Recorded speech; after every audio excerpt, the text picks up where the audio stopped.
Hari ini firman Tuhan saya kasih judul, percayalah bahwa utangmu telah lebih dari dilunasi. Amin. Percayalah bahwa utangmu telah lebih dari dilunasi. Amin. Ya. Jadi Bapak Ibu Saudara sekalian, mari kita melihat firman Tuhan dalam Ibrani 10 ayat 22.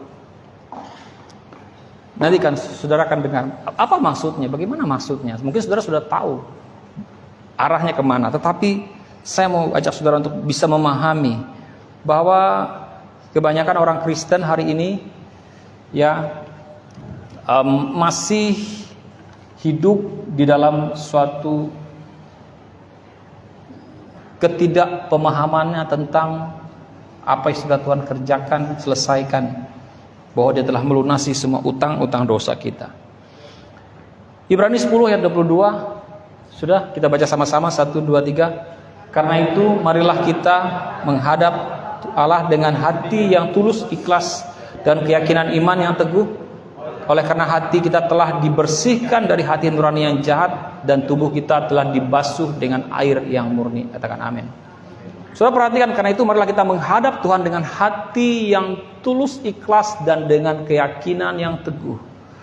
Jadi kalau kita membaca Bapak Ibu ayat ini ya, menjelaskan kepada kita bahwa sebentar saya lihat terjemahan yang lain. Ibrani 10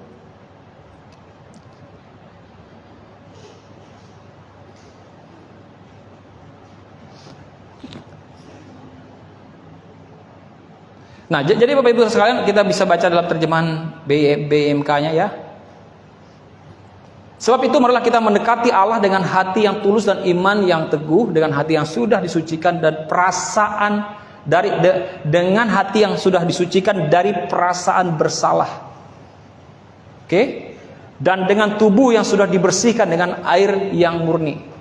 Jadi Bapak Ibu Saudara sekalian, hari ini banyak orang Kristen yang belum mengerti bagaimana mereka harus datang kepada Tuhan dengan perasaan yang tidak perlu bersalah.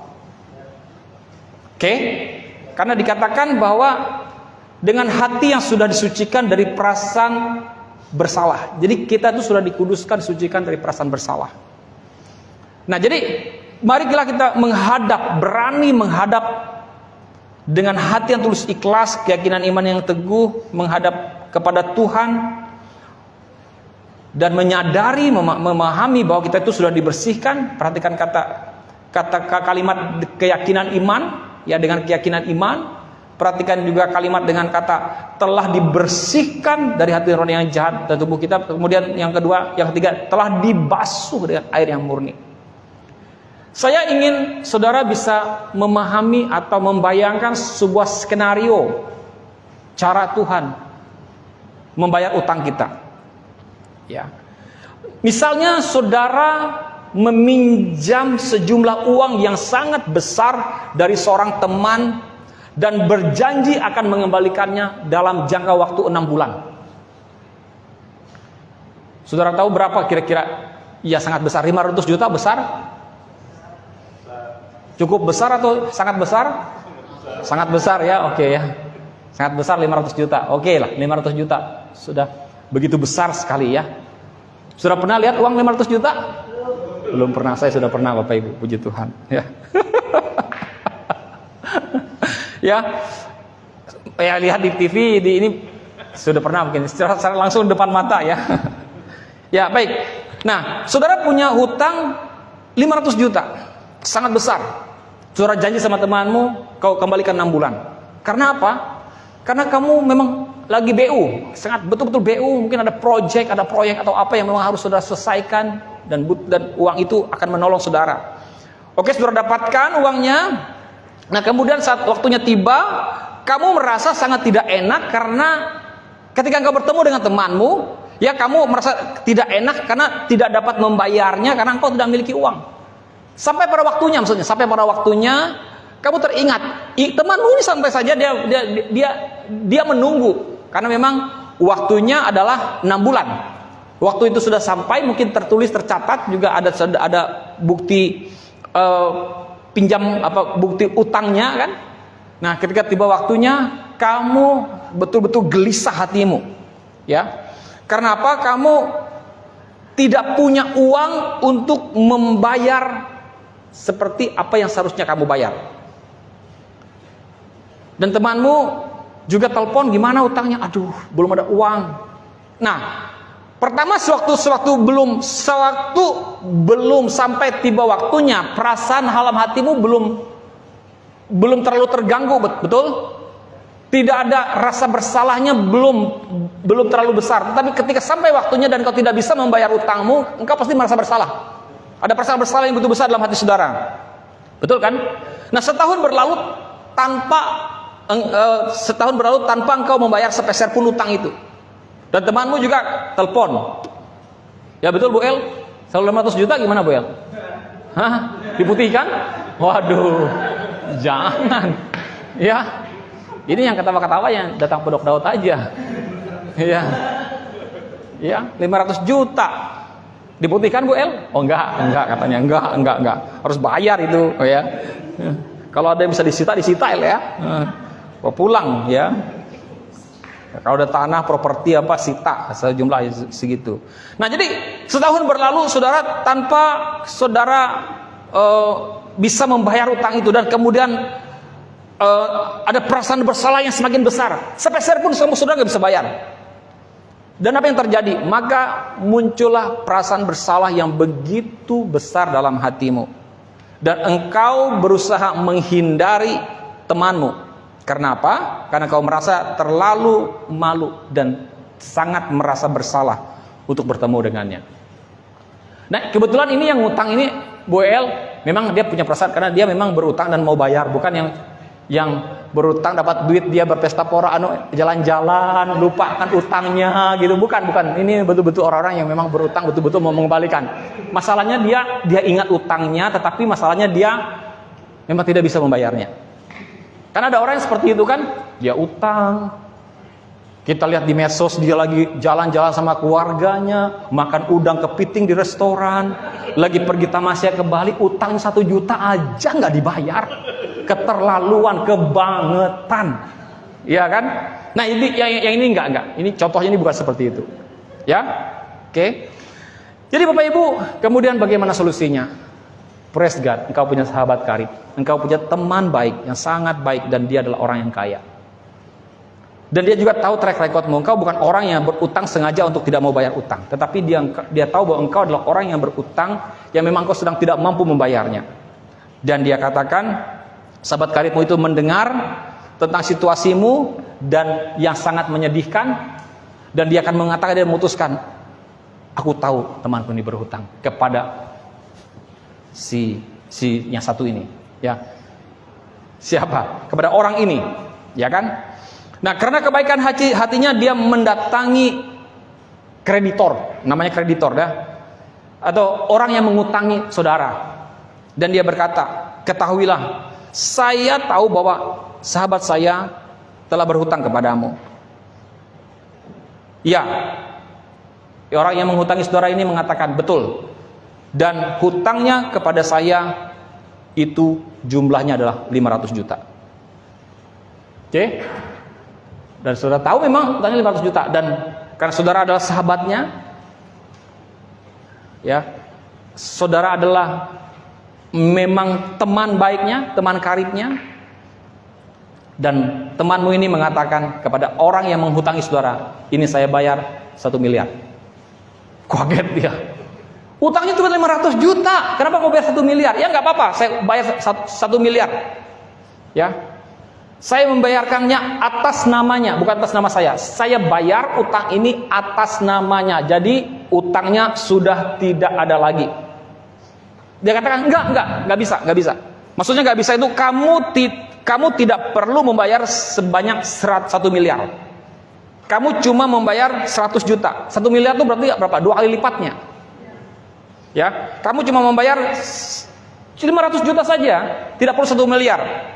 Dan sahabat saudara ini mengatakan, saya tahu bahwa utangnya 500 juta, tapi saya mau bayar 1 miliar. Saudara tahu kenapa? Apa alasannya? Alasannya adalah, ambillah uang ini. Alasannya apa? Supaya kamu tidak akan pernah mengatakan bahwa ia masih berhutang kepadamu. Saudara bisa menangkap nggak maksudnya ini? Karena nih, saya punya utang sama Penly, utangnya dibayar 500 juta. Utangnya 500 juta, saya dibayar 500 juta, berarti dia pernah berhutang. Tapi kalau dibayar 1 miliar kembali, itu bukan berhutang lagi, bahkan dia yang berhutang sama saya. Ngerti maksudnya? Artinya nggak ada hutang lagi, berarti temanku ini, supaya tidak ada lagi pemikiran, perkataan, kalimat-kalimat di luar ini bahwa dia pernah berhutang kepadamu. Karena apa? Karena saya sudah memberi lebih. Oke? Artinya apa Bapak Ibu saudara sekalian? Artinya apa? Bahwa Tuhan Yesus membayar lebih dari utang Anda. Amin. Artinya apa? Orang teman ini adalah gambaran Yesus Kristus yang telah membayar utang kita. Kita berutang kepada Bapa di surga dan dia membayarnya. Bukan pada Bapa di surga. Dia membayar, kita berhutang kepada iblis maksud saya. Iblis, kita telah berhutang dosa pada iblis dan dia telah membayarnya kepada iblis. Dia menebus kita. Amin. Bapak Ibu sekalian, dia menebus kita dan dia membayar lebih. Tidak hanya, nanti saya akan ajak saudara, kenapa dia harus membayar lebih? Ya. Jadi percayalah Bapak Ibu, utang saudara sudah dibayar lunas. Amin. Dan Tuhan Yesus membayarnya lebih daripada sejumlah besar utang itu. Jadi utangmu telah dilunasi, bahkan dibayar lebih dari lunas. Amin. Tetapi jika saudara tidak mengetahui alasannya, masalahnya, jika saudara tidak mengetahui utangmu sudah lunas, sudah bahkan lebih lagi dari lunas, dan jika engkau tidak mempercayainya, yang pertama engkau tidak mengetahuinya, yang pertama jika engkau tidak mempercayainya, utang tersebut masih akan terus ada dalam hati nuranimu, dalam pikiranmu. Amin. Engkau masih akan merasa takut bertemu dengan orang itu. Betul? Dan engkau akan menghindarinya karena ia akan mengingatkan engkau pada utang-utangmu. Itu yang terjadi. Ya kan? Nah, itu yang terjadi pada orang Kristen hari ini. Mereka tidak mengetahui dan mereka tidak mempercayai bahwa utang mereka sudah lunas dibayar. Mereka mungkin tahu, tapi mereka tidak percaya, mereka tidak mengerti. Maksudnya begini, kenapa engkau harus terus meminta ampun? Ya, padahal Tuhan sudah membayar lunas utang-utangmu. Ya kan? Kenapa kau harus meminta ampun? Kenapa kau harus takut? Tuhan sudah bayar lunas. Iblis nih sudah bayar lunas. Dan bahkan lebih kuberikan. Sudah kutanggung semua dosa-dosa mereka. Sudah kupikul di kayu salib. Dan kau bisa datang kepada Bapa dengan hati nurani yang sudah dibersihkan, sudah dikuduskan, tanpa ada rasa bersalah lagi di hadapan Bapa. Nah, tetapi kebanyakan orang Kristen kayaknya tidak afdol kalau tidak harus datang lagi berulang-ulang untuk meminta pengampunan kepada Tuhan. Halo Bapak Ibu. Jadi, nah ini yang terjadi Bapak Ibu. Kenapa orang Kristen seringkali takut datang kepada Tuhan? Karena mereka mereka menghindari itu karena mereka mengingat bahwa mereka masih berhutang. Mereka masih berbuat dosa, takut dipersalahkan lagi, takut kena hukuman dan berbagai macam. Jadi Bapak Ibu Saudara sekalian, kita perlu mengetahui dan mempercayai bahwa Tuhan Yesus adalah pembayar. Tuhan Yesus melakukan pembayaran lebih. Dia adalah pembayaran lebih saat dia mempersembahkan dirinya sendiri. Dia melakukan pembayaran yang lunas, bahkan lebih daripada lunas. Saat dia mempersembahkan dirinya sendiri sebagai korban penebusan dosa kita. Karena apa? Karena kualitas dan nilai Yesus sebagai manusia lebih daripada manusia yang ada saat ini. Karena dia adalah Tuhan yang menjadi manusia. Jadi Bapak Ibu Saudara sekalian, Tuhan Yesus telah membayar lebih untuk dosa-dosa kita saat kita menjadi korban. Ya, saat dia menjadi korban bagi kita di kayu salib. Jadi Tuhan Yesus telah membayar lebih untuk semua dosa-dosa kita. Amin. Saat Ia menjadi korban bagi kita di kayu salib. Saudara mengerti maksudnya? Jadi alasannya kenapa Yesus membayar lebih? Karena Dia adalah Tuhan. Amin. Dan ini yang terjadi. Saudara harus pahami bahwa apa yang dilakukan Yesus Kristus di kayu salib, bahwa Dia lunasi semuanya. Dan bahkan lebih daripada lunas. Supaya apa? Supaya saudara tidak ada lagi perasaan bersalah. Supaya saudara bisa datang kepada Bapa dengan hati nurani yang kudus, suci, murni, tanpa ada rasa bersalah. Katakan amin. Nah, tetapi Bapak Ibu, jika saudara tidak mengetahuinya atau tidak mempercayai hal ini, engkau akan menderita. Karena ketidakpercayaanmu akan merampas hidupmu. Akan merampas hakmu untuk menerima pengampunan itu. Amin. Halo? Itu akan merampas hidupmu. Jadi keyakinan, damai sejahtera, dan sukacita Anda telah dirampas. Keyakinanmu, damai sejahteramu, sukacitamu akan dirampas dari hidupmu. Kalau kamu tidak mempercayai dan tidak mengetahui apa yang sudah Tuhan Yesus Kristus lakukan, bahwa Dia telah membayar lunas, menyelesaikan semuanya. Ya. Nah, engkau masih akan memiliki utang dalam hati nuranimu jika engkau tidak terus mempercayai, jika engkau tidak mempercayainya. Sedangkan dalam firman Tuhan, kita buka dalam Roma 4 ayat 8. Roma 4 ayat 8. Coba kita lihat.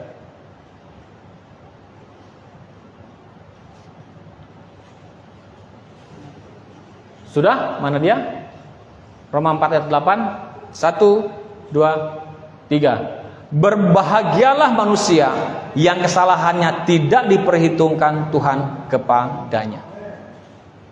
Diberkatilah manusia, berbahagialah engkau, orang yang dosa-dosanya tidak dituntut oleh Tuhan. Berbahagialah engkau yang kesalahanmu, dosa-dosamu tidak diperhitungkan Tuhan kepadamu. Saudara perhatikan, ini Rasul Paulus menyampaikan kepada jemaat di Roma, menjelaskan, memberikan pengertian kepada mereka bahwa hidup kita ini berbahagia karena dosa dan kesalahan kita tidak diperhitungkan lagi atas diri kita, karena sudah diperhitungkan di atas kepada Yesus Kristus. Betul Bapak Ibu? Jadi begini, bahkan walaupun Tuhan tidak memperhitungkan lagi dosamu, dosa masih ada dalam hati nuranimu jikalau engkau tidak mempercayai bahwa Tuhan sudah membayar lebih daripada lunas. Halo Bapak Ibu? Dan selama dosa masih ada dalam hati nuranimu, engkau tidak akan berani datang mendekat kepada Tuhan.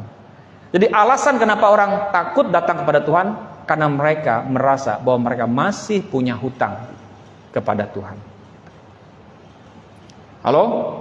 Jadi Bapak Ibu, sebenarnya dosa-dosamu telah dibayar lebih daripada lunas oleh Yesus. Jadi apa yang harus kita lakukan? Mendekatlah kepada Tuhan hari ini tanpa dosa dalam hati nuranimu. Kita buka ayat berikutnya dalam Ibrani 10 ayat 12.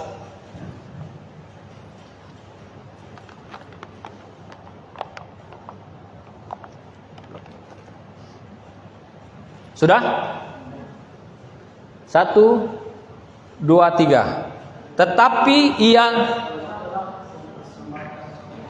ulang. 1, 2, 3. Tetapi ia setelah mempersembahkan hanya satu korban saja karena dosa, ia duduk untuk selama-lamanya di sebelah kanan Bapa, sebelah kanan Allah.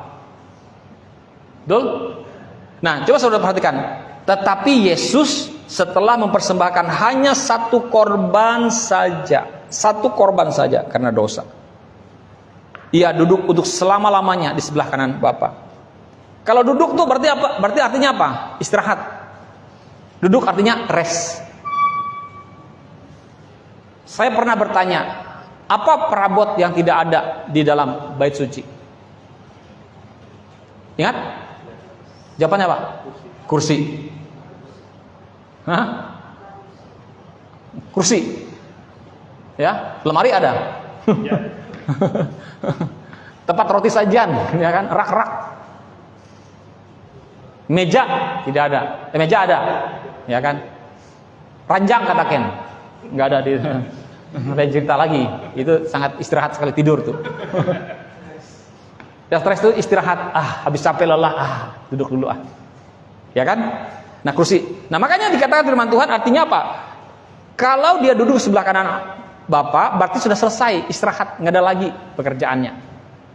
Imam harus mempersembahkan korban satu kali setahun. Karena apa? Karena korban yang dipersembahkan oleh imam tidak bisa mengampuni dosa manusia untuk selama-lamanya. Dan mereka harus datang lagi untuk tahun berikutnya. Karena itu pun belum tentu untuk bisa mengampuni dosa mereka. Karena kalau tidak sesuai dengan kehendak Allah, kekudusannya, maka Tuhan akan menolaknya. Tetapi Yesus menjadi korban, anak domba Allah, satu kali, yang sempurna, untuk selama-lamanya. Dan dia tidak mempersembahkannya berulang-ulang. Hanya satu kali untuk selama-lamanya. Makanya dikatakan, tetapi ia setelah mempersembahkannya hanya satu korban saja karena dosa, ia duduk untuk selama-lamanya di sebelah kanan Bapa. Jadi, Bapak Ibu Saudara sekalian, apakah saudara tahu bahwa kita yang pernah berhutang sangat besar kepada Tuhan, ya, dan utangnya itu adalah utang dosa? Betul? Kita berutang kepada Tuhan dan tidak dapat kita bayar. Karena apa? Karena kita begitu besar kasih Tuhan kepada kita sehingga ia membuat rencana untuk melunasi utang tersebut. Ia memberikan anaknya untuk mati di kayu salib bagi dosa-dosa kita. Betul? Yesus tidak memiliki dosa. Yesus tidak memiliki dosa. Jadi saat ia disalibkan sebagai hukuman dosa-dosa kita, ia membayar untuk kita utang yang bukan utangnya. Betul? Dia membayar utang yang bukan utangnya. Jadi Bapak Ibu Saudara sekalian, kenyataannya adalah bahwa utang dosa kita lebih dari dilunasi sepenuhnya. Bahkan Yesus membayar lebih. Amin. Alasannya apa? Korban Yesus adalah pembayaran lebih karena Yesus mati untuk kita, bukan saja seorang manusia yang baik. Alasannya bukan karena dia adalah seorang manusia yang baik. Ya, dia dihormati karena apa? Karena kekudusannya, kualitas kekudusannya, dan karakter baiknya. Katakan amin. Jadi Yesus itu adalah anak Tuhan yang hidup. Kenapa dia membayar lebih? Kenapa apa yang dia lakukan itu lebih daripada lunas? Atau dia membayar itu lebih? Yang seharusnya 500 menjadi 1 miliar. Kenapa? Karena kualitas hidupnya. Karena dia adalah anak Allah. Karena dia adalah anak Tuhan yang hidup, pencipta alam semesta, manusia yang sempurna, yang telah mati untuk kita. Itu alasannya. Makanya dia membayar lebih. Jikalau cuma manusia dengan manusia, apple to apple, maksudnya sesuai aja. Manusia mati diganti oleh manusia. Ini manusia yang bukan manusia biasa, tapi dia manusia yang sempurna. He is the Lord, dia adalah Tuhan. He is God, dia adalah Allah. Amin. Yang mati untuk kita. Nah itu alasannya kenapa Tuhan Yesus membayar lebih. Karena apa? Karena dia adalah manusia yang sempurna, pencipta alam semesta, dan mati bagi kita. Amin Bapak Ibu. Karena apa? Karena Yesus juga adalah Tuhan. Pengorbanannya lebih besar dari semua pengorbanan orang-orang, baik pengorbanan masa lalu, masa kini, masa depan. Jikalau digabungkan semua pengorbanan itu, pengorbanan Yesus lebih daripada semua itu. Dia berkorban untuk siapa? Untuk kita, ya, untuk masa lalu kita, masa sekarang, dan bahkan masa depan kita. Dia mengorbankan semuanya. Dia membayar lunas hutang kita. Tapi pertanyaannya, tapi sebetulnya kita ini berhutang kepada iblis atau berhutang kepada Tuhan? Hah? Berhutang kepada Tuhan. Iblis, bagaimana dengan iblis? Coba pikirkan. Lunas oleh Yesus. Yesus yang melunasinya. Iya kan? Manusia, ya maksudnya ada keterkaitannya antara iblis dengan Tuhan. Maksudnya keterkaitannya kita ingat, Adam itu dalam dosa, diberikan wewenang hak, lalu iblis mengambilnya. Ya kan? Dia menyerahkan kepada iblis. Betul? Dia menyerahkan kepada iblis apa yang menjadi wewenang kuasanya. Lalu Tuhan mengambilnya lagi daripada iblis. Dan akibat dia menyerahkan kepada iblis, maka dia menjadi bersalah dengan Tuhan. Betul? Tuhan mengambilnya dari iblis. Yesus mengambil dari iblis. Lalu dia diperhadapkan kepada Tuhan dan mengatakan bahwa, Bapa, ini anakmu sudah tidak bersalah lagi. Karena aku sudah mengambil, merebut semuanya itu. Kekudusan, kesempurnaan, kebaikan, kuasa, otoritas, semuanya sudah diambil dari iblis dan dikembalikan kepada kita, sehingga kita bisa datang kepada Bapa. Tidak ada lagi rasa bersalah untuk datang kepada Bapa. Amin. Halo Bapak Ibu Saudara sekalian. Jadi itu keterkaitan, itu hubungannya antara utang dosa yang telah kita perbuat, kita jatuh oleh karena kita menyerahkannya sendiri akibat kehendak bebas kita. Jadi pengorbanan Yesus, Bapak Ibu Saudara sekalian, ya, adalah merupakan pembayaran lebih, karena darahnya lebih bernilai di hadapan Tuhan dibandingkan darah lembu jantan dan kambing yang digunakan di masa lalu untuk dosa-dosa bangsa Israel. Itu yang membuat pengorbanan Yesus adalah pengorbanan yang disebut sebagai pembayaran yang lebih, karena darahnya itu sangat tak ternilai harganya. Halo?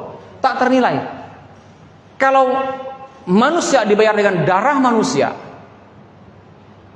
itu sesuai 500 bayar 500. Tapi kalau darah manusia dibayar dengan darah Tuhan yang menjadi manusia, itu menjadi pembayaran yang lebih. Itu maksudnya. Amin. Jadi sadarilah bahwa Tuhan Yesus membayar lebih dari utang piutang. Amin. Sadari bahwa dia membayar lebih, dan percayalah bahwa utangmu telah lebih dari dilunasi. Karena apa? Alasan tadi saya sudah jelaskan kepada saudara, bahwa dia sudah melakukan, memberikan semuanya. Karena dia memang yang dia lakukan lebih daripada dibandingkan dari darah lembu jantan dan kambing yang digunakan di masa lalu. Katakan amin. Amin. Jadi karena Yesus adalah Tuhan, betul? Pengorbanannya lebih besar dari semua pengorbanan orang-orang baik. Maksudnya orang baik yang ada dalam dunia ini. Entah itu terjadi dulu, sekarang, atau masa depan. Semuanya, kalaupun digabungkan, semuanya lebih daripada itu. Dan korbannya tersedia bagi semua orang yang hidup di masa lalu. Korban Yesus, pengorbanan Yesus. Semua orang yang hidup di masa kini dan semua orang yang akan hidup di masa depan, pengorbanannya semua sudah diberikan kepada orang di hari ini, masa kini, masa lalu, masa depan, semuanya. Dan satu korbannya selama-lamanya untuk menghapuskan dosa-dosa manusia. Nah, ini yang perlu saudara terus sampaikan pada setiap orang. Ini yang perlu saudara juga pahami dalam dirimu sendiri. Pengertian yang begitu sempurna yang harus kau pahami dalam hidupmu sendiri. Amin. Tahun ini adalah tahun kita memberitakan Injil kasih karunia. Dan inilah Injil kasih karunia. Menyampaikan kepada orang, membuat orang mengerti, memahami bahwa Tuhan Yesus telah menyelesaikan semuanya. Darahnya adalah darah Tuhan itu sendiri. Darahnya bukan darah hewan, bukan darah manusia biasa, tapi darah Tuhan. Karena darahnya itu adalah darah yang bersifat kekal. Firman Tuhan mengatakan di dalam darah ada hidup. Kenapa? Karena darah manusia sudah menjadi darah yang mati. Jadi harus ada darah yang hidup, yang menghidupkan manusia kembali. Betul? Darahnya membersihkan kita selama-lamanya, sehingga kita memiliki pengampunan kekal. Katakan amin. Darah Yesus adalah darah yang membersihkan kita selama-lamanya, sehingga kita memiliki pengampunan yang kekal. Jadi Bapak Ibu, ya, mungkin lain waktu saat kita mengingat masa lalu perbuatan jahat kita, atau ada temanmu yang mungkin teringat akan perbuatan jahatnya, atau dia lagi sharing akan kegagalan-kegagalan masa lalunya, layani dia. Sampaikan pada dia tentang pengampunan Tuhan satu kali untuk selama-lamanya. Layani dia untuk menerima Yesus Kristus sebagai Tuhan dan Juru Selamat. Kasih tahu dia tentang pengampunan Tuhan yang begitu sempurna satu kali untuk selama-lamanya. Ya, sampaikan kepada mereka, sampaikan kepada orang-orang, sampaikan kepada dirimu sendiri. Beritakan Injil kasih karunia pada dirimu sendiri. Bahwa Tuhan Yesus bukan hanya membayar 100% untuk dosamu, melainkan dia juga membayar lebih daripada 100% itu. Amin.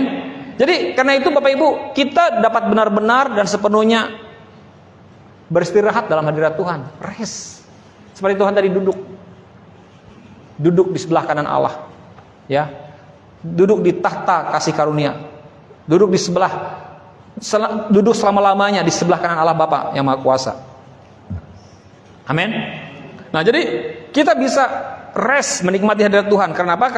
Karena kita mengetahui bahwa Tuhan sepenuhnya puas dan sepenuhnya tenang tentang masalah kita. Dia puas. Bapa itu puas. Kenapa? Karena Yesus Kristus yang telah melunasinya. Amin. Dan dia tidak akan menemukan dosa yang engkau pernah lakukan, yang kegagalanmu, apa yang pernah kau lakukan, apa yang pernah kau kerjakan di masa lalumu. Dia tidak pernah akan menemukan dosa-dosamu lagi. Karena dosamu telah ditutupi oleh darah Yesus. Katakan amin. Ya, saya pernah memberikan ilustrasi kepada saudara tentang hidupmu yang dibungkus dalam Yesus. Ya. Christ in you, engkau ada dalam Kristus. Coba kita buka ayat di mana dia? Kolose 1 ayat yang 27.